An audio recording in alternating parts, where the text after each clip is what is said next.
দেখি দেখি মুখখানা। বাবা, মুখখানা তো ভারী মিষ্টি। কি সুন্দর মুখখানা। বাবা রমেন, আমি তো বাবা খুব খুশি। আমি তো সব সময় ভগবানের কাছে প্রার্থনা করি তুই যেন একটি সুন্দরী ও ভালো মেয়ে নিয়ে আসিস। হ্যাঁ মা, তোমার বৌমা খুব ভালো, তাই তো আমি ওকে ভালোবেসে বিয়ে করেছি। দেখো, তোমার বৌমা তোমাকে অনেক ভালোবাসবো, খেয়াল রাখবে। যাও গিন্নি, মাকে আগে প্রণাম করো তো। থাক থাক বৌমা, তোমার সংস্কার দেখি অনেক ভালো। ধনী পরিবারের মেয়ে হয়েও তোমার মনে কোনো অহংকার নেই। আজকালকার মেয়েদের মধ্যে সংস্কারই খুঁজে পাওয়া যায় না। থাক থাক।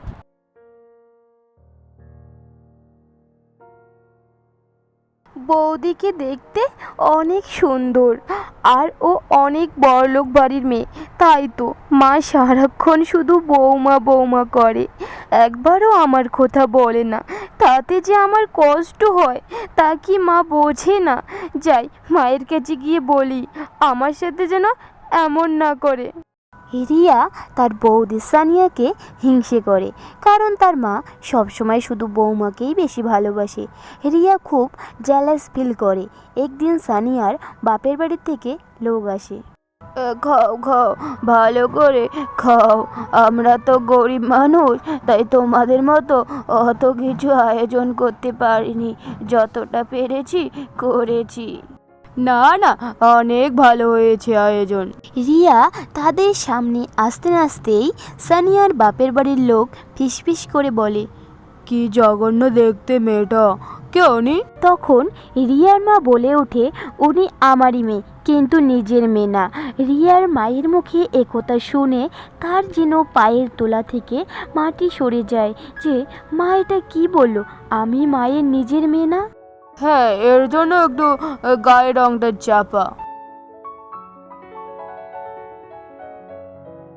মা, আমি তোমার নিজের মেয়ে না, তাহলে এই কথাটা আগে বলনি কেন?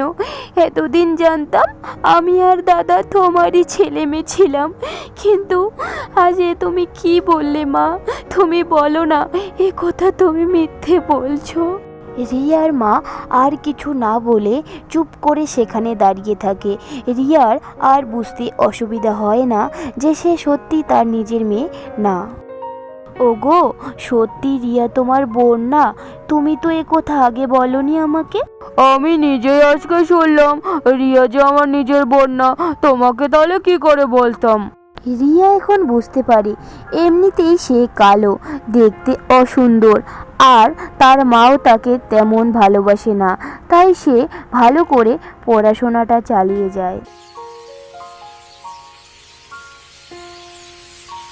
বৌদি মনে হয় এই দামি দামি ক্রিমগুলো দিয়েই ফর্সা ও সুন্দরী হয়েছে। আমিও দেবো এসব। আমাকেও সবাই কালো বলে, অপমান করে, বাড়িতে, পাড়ায়, কলেজে, সব জায়গায়। আমি যে আর সহ্য করতে পারছি না। রিয়া তার বৌদির ক্রিমগুলো মুখে লাগাবে, ঠিক তখনই সেখানে তার বৌদি সানিয়া চলে আসে। সানিয়া রিয়াকে কিছু জিজ্ঞাসা করাতেই রিয়া তাড়াতাড়ি করে সেখান থেকে চলে যায়। রিয়া মনে মনে ভাবে, বৌদি হয়তো দাদা মা সবাইকে বলে দিবে, আর তখন ওরা আমাকে অনেক বকবে। কিন্তু সকাল হতে রাত হয়ে যায়, তার বৌদি কাউকেই কিছু বলে না। রিয়া, তুই আমার ঘরে এগুলো ক্রিমের জন্য গিয়েছিলিস তাই না? সত্যি করে বল। রিয়া তার বৌদির কথায় আর মিথ্যা বলতে পারে না। সে তার বৌদিকে তার সমস্যার সব কথা খুলে বলে এবং দুঃখ প্রকাশ করে। রিয়া, তুই আমার ছোট বোন, তুই যদি এসব দিতে চাস তাহলে এই নে, কিন্তু তুই যেটা ভাবছিস এই ক্রিমগুলো দিলে তুই ফর্সা ও সুন্দরী হবি, তা কিন্তু না। আর তোকে কে বলছে তুই সুন্দর না? তুই এমনিতেও অনেক সুন্দর দেখতে। মানুষ রূপ বাহ্যিক সৌন্দর্য, সেটা চিরস্থায়ী নয়। আজকে সুন্দর থাকবি, কালকে নাও থাকতে পারি, তাই মনটা আগে সুন্দর করা দরকার। তুই ভালো করে পড়াশোনা কর, বড় হ, ঠিকই জীবনটা অনেক সুন্দর হয়ে যাবে। জানো বৌদি, আমাকে সবাই সব জায়গায় অপমান করে, এমনকি আমার নিজের মা আমাকে কালো বলে কম ভালোবাসে। আমার সত্যি অনেক কষ্ট হয় তখন, কিন্তু তুমি আমার চোখ খুলে দিয়েছো। আমি বুঝতে পেরেছি আমি কালো তো কি হয়েছে, ভগবান আমাকে কালো বানিয়েছে। আমি আজকে থেকে আর কোনো কষ্ট পাবো না। সত্যি বৌদি, তুমি অনেক ভালো, তাই তুমি আমাকে এত সুন্দর করে বুঝিয়ে দিলে। তুমি না থাকলে হয়তো আমি সারা জীবন নিজের কালো রঙের জন্য কষ্ট পেতাম। কিছুদিন পর রমেন চাকরির জন্য তাকে শহরে যেতে হয়, তাই তার ফ্যামিলিকে নিয়ে সে শহরে যায়। সব কিছু বেশ ভালোই চলছিল। রিয়া তার মায়ের ব্যবহারে এখন আর কষ্ট পায় না, তার মা আগের মতোই আছে। বৌমা, রমেনের কাছে শুনলাম তার চাকরির টাকা দিয়ে নাকি তেমন সংসার চলছে না। ঘর ভাড়া, ইলেকট্রিক বিল, রিয়ার খরচা, কাজের মেয়ের টাকা।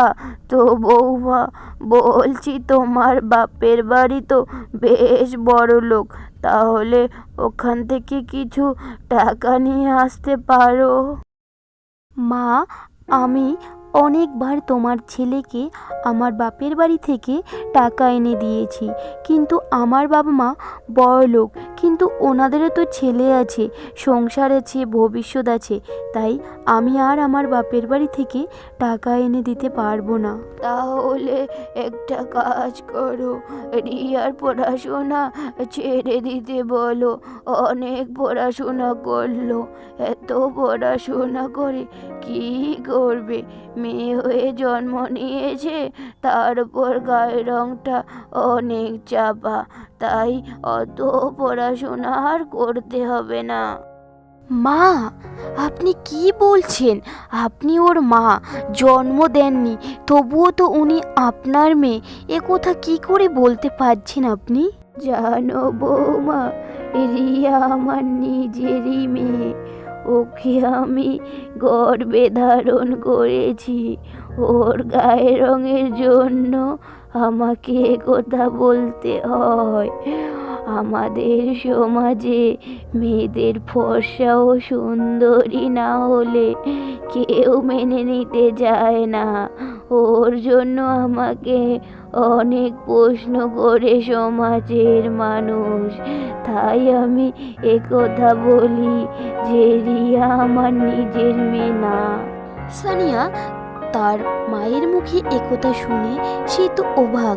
একজন নিজের মা কি করে নিজের মেয়েকে নিজের মেয়ের পরিচয় দিতে ঘেন্না বোধ করে? শুনছো?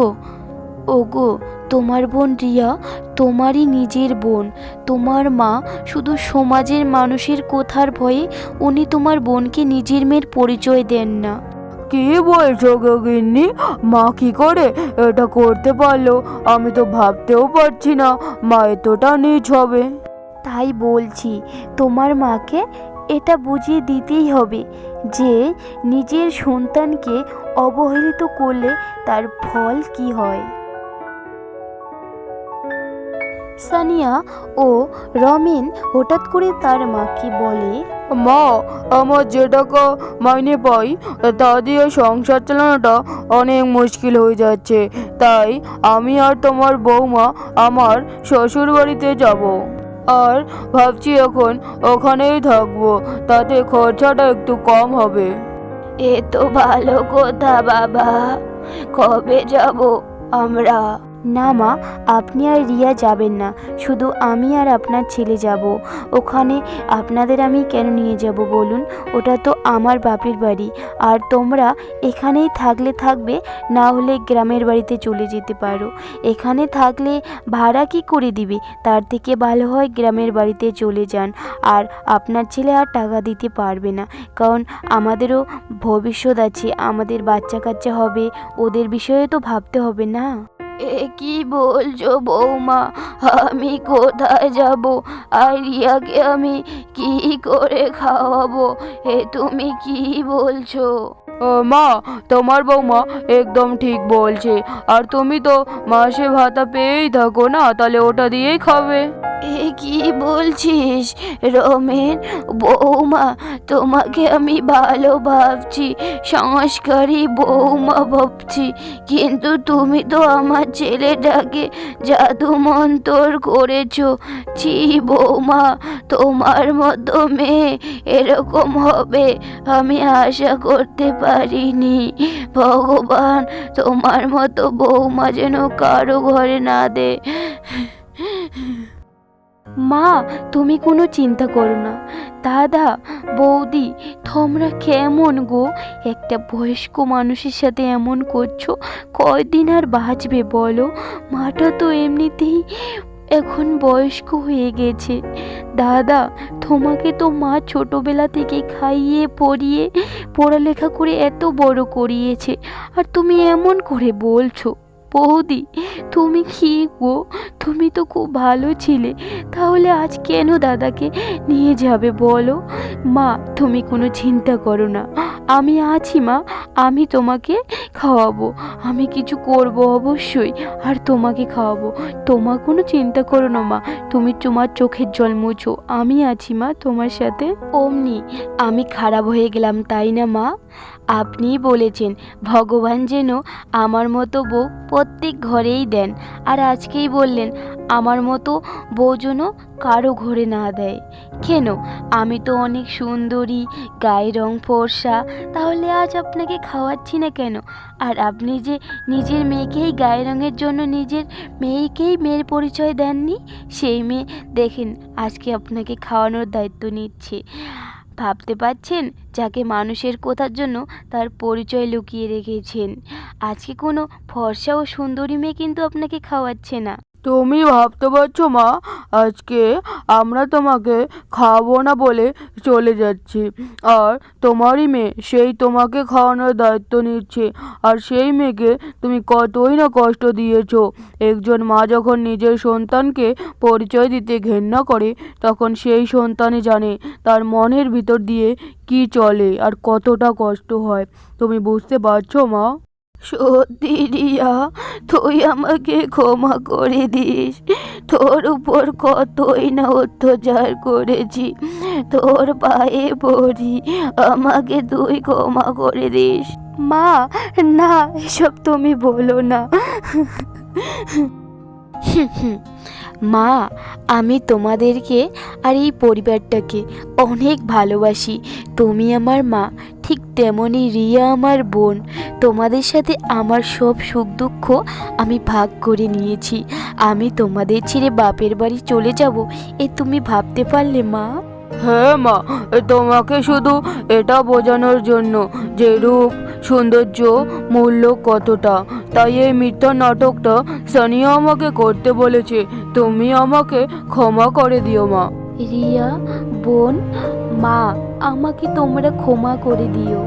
না না বৌমা, তুমি ক্ষমা চেও না, ক্ষমা তো আমি চাইবো তোমাদের সকলের কাছে। আমি অহংকারে আবদ্ধ ছিলাম, তাই আমার এত সুন্দর ফুলের মতো মেয়েটাকে এভাবে দূরে সরে দিয়েছি। সত্যি বৌমা, তোমার সংস্কার অতুলনীয়। তোমার মতো বৌমা আমি খুব ভাগ্য করে পেয়েছি। ভগবান যেন সবার ঘরে তোমার মতো বৌমা দেয়। তুমি রূপে লক্ষ্মী, গুণে সরস্বতী।